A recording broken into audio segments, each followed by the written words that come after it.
can use it to level up your connections and network so that you can level up your wealth. Because after all, your net worth equals to who you know and your network.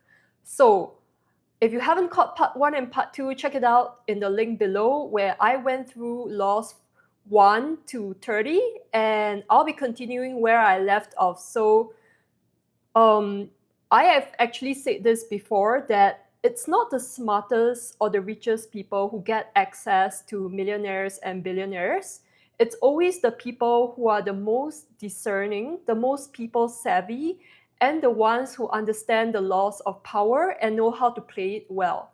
So continuing on from law 31, control the options. Always present choices that benefits you. So when you control the options, you give the other person a sense of autonomy, that they are the one in control, but actually you're the one in control because you control the options. So they could only be limited to A, B, or C because you're in control of it. So you direct the shots, you call the shots, but you give them the sense or the impression that they are the one calling the shots, but actually you're the one manipulating the situation. You're not manipulating them, but you're manipulating the options, and thus you manipulate the situation to your benefit. And now, law 32, play to people's fantasies. So the ultra rich, they don't necessarily love wealth because wealth is norm to them. So what they really love is legacy, because firstly, legacy boosts their ego, and secondly, legacy is something that is very emotional because it's something that they can leave behind for generations. And so when you play to people's fantasies, you need to understand what do they value most and what is considered a fantasy to someone. What is considered a fantasy to A is not necessarily the same fantasy to B. So you have to really discern and observe and really dig into their mind. What is that person's fantasy so that you're able to play accordingly? So most of the wealthy people, they don't buy returns, they buy into meaning. And they buy into meaning, they buy into purpose. So you have to frame everything in vision. Remember I spoke previously in one of my videos that billionaires and multimillionaires, they have really big visions and they see things long term. And if you're able to frame into that long-term thinking and ultra huge visions, then that is where you really play into their fantasy of what they really project into the future. And now law 33, discover each man's thumbscrew. So very similar to the previous law of playing to someone's fantasy, this is actually one of my favorite laws that I like to use in many situations, not just high-ticket sales selling to high net worth individuals.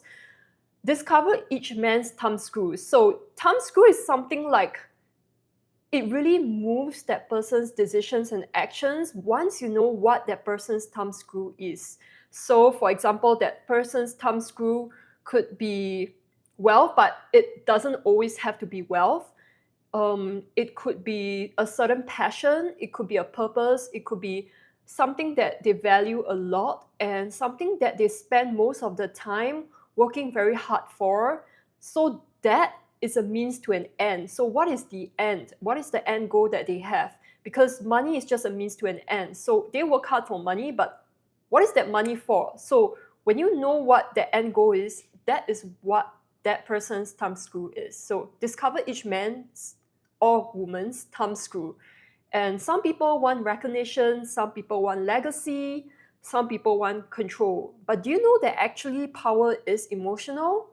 So the truth here is that people think that the world runs on logic, but no, the world runs on emotions, because underneath, yes, people who carry that are running based on logic, but people at the end of the day are ruled by their hearts. Why do they work so much for money? It's end of the day, it's for something very emotionally attached, something that is considered high value to them, that they place a lot of sentiment and emotions to it. It could be someone, a person, or it could be something, it could be an idea, it could be a dream, a purpose, a vision.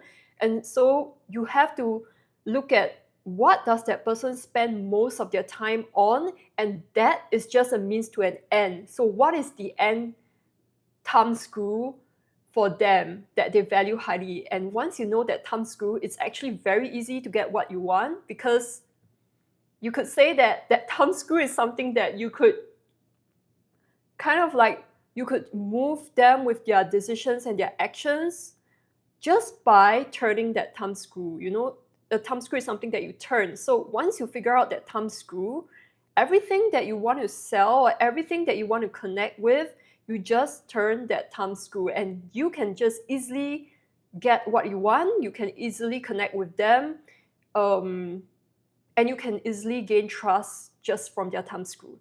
And acting like you are actually in the same sense of interest of protecting that thumbscrew that they value so highly, as well as supporting that thumbscrew. So you also have to act like you're in their interest for that thumbscrew once you figure it out, so that they can feel that you're actually on their side and you're rooting for them and you're in their corner. So law 34, act like a king. Well, this is pretty obvious, because act like a king or a queen simply just means confidence. So having unshakable confidence, slowing down when you need to lower your voice, and of course, never interrupt.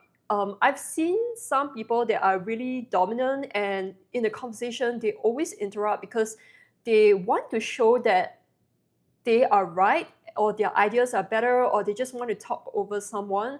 So never interrupt, and show a lot of confidence and act like royalty, because that actually signals class.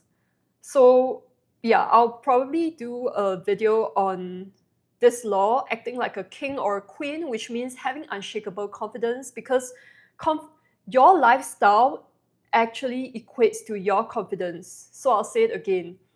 Your lifestyle, your standard of living that you have equates to the confidence that you have. So the confidence that you're able to actually believe that you are deserving of a certain standard, whether that comes in terms of wealth or the way that you're treated or respected, and also having certain boundaries that people can't take advantage of you, people that can't overstep your boundaries. So it still all boils down to confidence. And people with lower standard of living is because they have lower confidence, they have lower self-esteem, and so they are very easily being taken advantage of, and that actually goes against this law. So they are not acting like a king or queen. So you have to act like a king or queen if you want a higher standard of living and you want to boost your quality of life. So law 35, master the art of timing.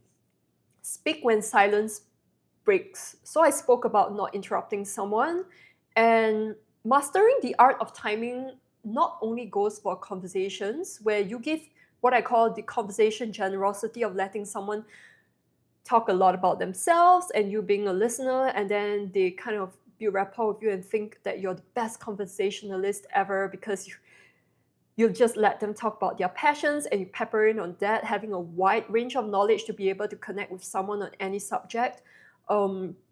Master the art of timing is also moving when others hesitate, and mastering the art of timing of making decisions and taking actions. So because power waits when the time is right, and power also strikes when the time is right. So you have to master the art of timing when it comes to speaking and listening, as well as taking action. So law 36, disdain what you cannot have. This is very simple. It's just decentering what someone thought is high value to you, but it's kind of like the fox and the sour grapes metaphor. So disdaining what you cannot have so that no one is able to manipulate you with that. So when you disdain it, you decenter it, automatically it loses its value to you, and no one can manipulate you or control you with what you cannot have. So never show jealousy and never show bitterness, because status is emotional composure. Law 38, think as you like and behave like others. Think as you like and behave like others. So never moralize and never lecture, and sometimes you have to blend in first and lead later. So What I mean is, it doesn't matter which city or country or society or community you are in. Sometimes you blend in for the sake of blending in first, but you must always think as you like. So you must always have your own unique thinking, your own unique mindset, your own unique opinion that you only blend in on the outside just to superficially fit in.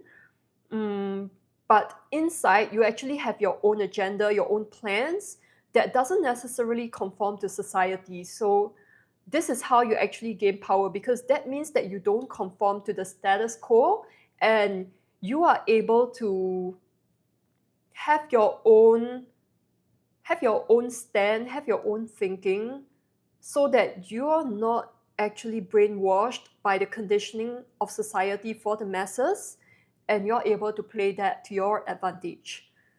So law 39, stir up waters to catch fish. So emotions actually reveal a lot about people, and someone who loses emotional control, there's two kind of ways of emotions. The first is reaction, and the second is acting. So when someone reacts, that's emotional vulnerability, because that puts you in ultimate vulnerability for someone to control you and to manipulate you or to exploit you. So when you want to do that to someone, you stir up waters to catch fish. So you know that that person's vulnerability is emotions, emotional reaction. So you stir up waters to catch fish. Maybe they could blurt a secret that you want. Maybe they could give you something that you want. Maybe they could give you the high ticket sales that you want, simply because you stir up waters to catch fish, because you caught them at their most emotionally vulnerable state that they lost control of. And so you're able to bond over that, and you're able to take control of that situation. And also not just emotional reaction, but also pressure. So pressure exposes a lot of things as well. Pressure exposes a lot of people's weaknesses, and that is where you stir up waters to catch fish. So, okay, law 40, despise the free lunch. Well, obviously, in economics, sometimes I feel that some of it is just brainwashing. Like, there is one statement in a lot of economic textbook that says, like, I think it was something about scarce resources, that is a zero-sum game, that everything is a trade-off, and that resources are scarce. Well, I think that's complete bullshit, because, like, don't believe what your textbook says. That is just to brainwash you into the scarcity mindset, because, like I always said this before, that everything is abundant, and that textbook is just to control the masses, to put them in a scarcity mindset, that there's not enough, that everything is just a zero-sum game. But actually, there's abundance out there. In fact, I dare challenge that statement in the economics textbook, that some governments are printing money every day. So what scarce resources is limited out there, right? So despise the free lunch, because that always comes with strings attached. And also, people who go to events with free lunch, that means that the barriers to entry is very low. So you don't want to hang out with people with very cheap energy that's just there for the free lunch. You want to go to what I call, you have to pay to play. Pay to play meaning like going to private members club, going to private events that have some sort of a cost for a ticket, or at least, even if it's not monetary cost, but there is a high barriers to entry. Like, you have to know someone, you have to have a certain privilege, or you have to know someone with you have to have a certain connections to get in, because that shows that it actually preserves the quality of the people there. And you want to be, those are the kind of events that you want to be in. You don't want to go to places that offer free lunch, because firstly, low barriers to entry means that the quality of people there are not so good. And secondly, free lunch always comes with strings attached, and sometimes you have to give more than what you actually enjoyed that free lunch for. So it's never worth it. So law 41, avoid stepping into a great man's shoes. So what does that mean? It simply means that you don't imitate legends, and because power rewards originality. So avoid stepping into a great man's shoes, meaning that you don't imitate someone that is greater than you. You create your own unique identity because power rewards originality. So never ever step into someone else's shoes because firstly, you're probably not as good as them because they are unique for who they are. And secondly, you're unique in your own way and no one can ever imitate you. So it's just better to be yourself, and it's just better to create an identity that is so powerful and magnetic that no one's able to imitate you, and you don't even have to stoop to the level of having to imitate someone. Law 42 is strike the shepherd and the sheep will shatter. Well, sorry, the sheep will scatter. This is one of my favorite laws that I've used all the time, from corporations to social landscapes. So first, strike the shepherd and the sheep will scatter. So this is a very, very metaphoric law in the sense that the shepherd is someone that holds power. So it could be a leader, it could be someone that is up there in the corporation, or someone that's up there in the social hierarchy, and underneath it is the sheep. So the shepherd leads the sheep. So you always want to identify who is the one with power, and once you strike that shepherd, the sheep will scatter because then the power is dispersed, right? So you want to, and by striking, I don't necessarily mean that you destroy that power. I could also mean that you identify who's the one with the most power and influence, and then influence that leader or influence that person on top so that you don't have to influence everyone underneath. So yeah, striking doesn't necessarily mean destroying that power. It could also mean that you simply have that person as a connection, or you influence that person. Because power flows top down. So always identify who's on top and just go for that person instead of everyone below. Law 43 is work on hearts and minds. So I actually mentioned just now that the world runs on emotions on the top, because end of the day, people who spend so much time and effort to do something, it's always for an end goal that has emotions attached to it. And this could mean someone, a purpose, a dream, a vision, anything that is emotionally charged. So logic doesn't move power, emotion does. So when you connect with someone, you have to understand their hearts and their minds, right? Like what are they emotionally attached to, and what has high value to them that they emotionally value. And that is how you build rapport with them, and that is how you influence them. So it doesn't matter whether you are doing high ticket sales to sell something to someone, or you just want to level up your network.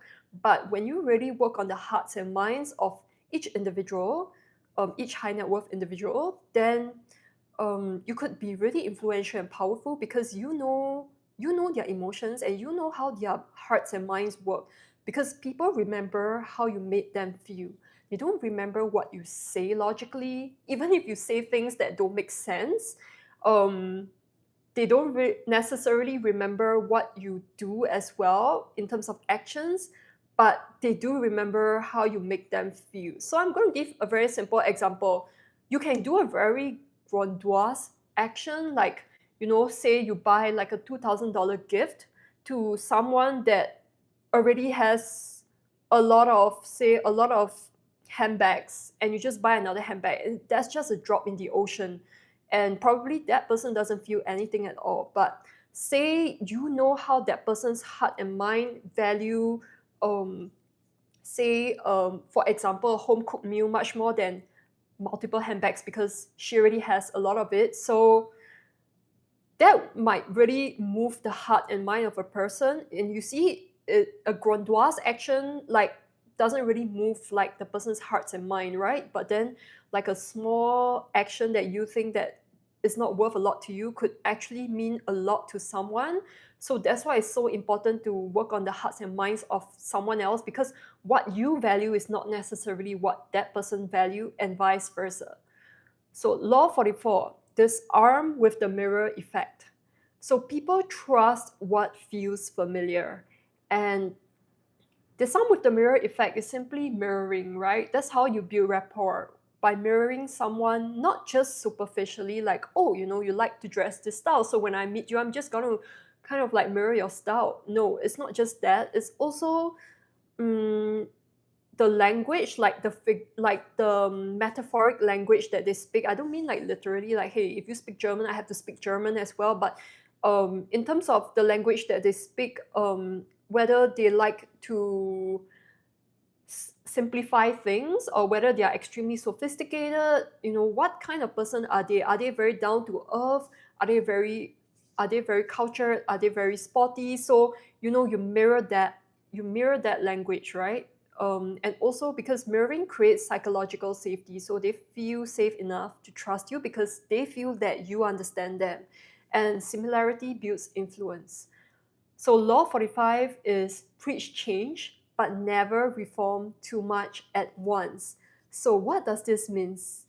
What does this mean is that you can preach change by trying to influence someone on the top, like I mentioned about the shepherd and the sheep, but never reform too much at once, because usually people, they are unable to accept change that quickly, and most people, they like to stay in their comfort zone and they don't like change. So you can preach it, but you don't reform it too much at once. So you don't change things too much at one time, because people are less likely to accept it compared to if you were to change things gradually. They like something that is more of a controlled evolution. So move gradually. Law 46, never appear too perfect. Do you know that perfectionism is a trauma response? And that means that you can't take mistakes, you can't take being not perfect, and everything has to be perfect, and that's really a traumatic response. Because actually, if you appear too perfect, firstly, you attract a lot of envy, you attract a lot of jealousy, and secondly, when you appear too perfect, people find it extremely hard to relate to you, because end of the day, flaws are what makes you human. So don't be afraid to show flaws and mistakes, because perfection breeds envy, and humanity, like showing your flaws and relatability, actually builds loyalty. Law 47, do not go past the mark you aim for. So know what is your mark, and once you get it, leave the scene, because greed and overreach actually destroys reputations, and elite success requires restraint. So you have to know when to stop once you've gotten what you want, and just exit. Law 48, assume formlessness. Something that I've spoken about previously, assume formlessness so that no one is able to fit you into a box, or no one is able to fit you into a category of their limited beliefs or their imaginations. And when you assume formlessness, no one is able to manipulate you. No one is able to predict what your decisions or your actions will be, and never get stuck in one identity. So you're always reinventing your identity, and so that you never ever fit into a stereotype. And power simply adapts. So be adaptable and be reinventive when it comes to your identity, so that you assume formlessness, and that is true power. So that is the last law, law 48, assume formlessness. And I finished talking about the 48 laws of power and how you can use it to level up your connections and network to build wealth. So stop trying to meet rich people manually, but become someone they want in their proximity. Because here's the shift.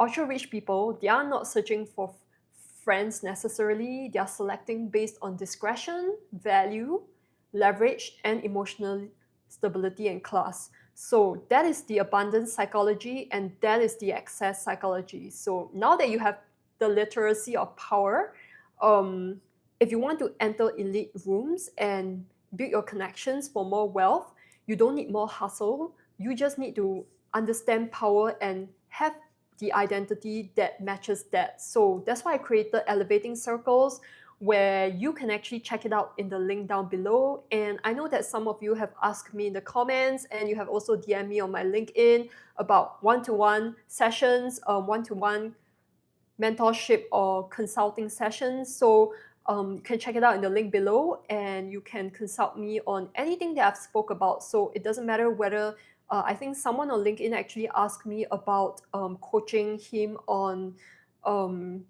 meeting high net worth clients so that he's able to build his own book of portfolio of clients to be a private banker.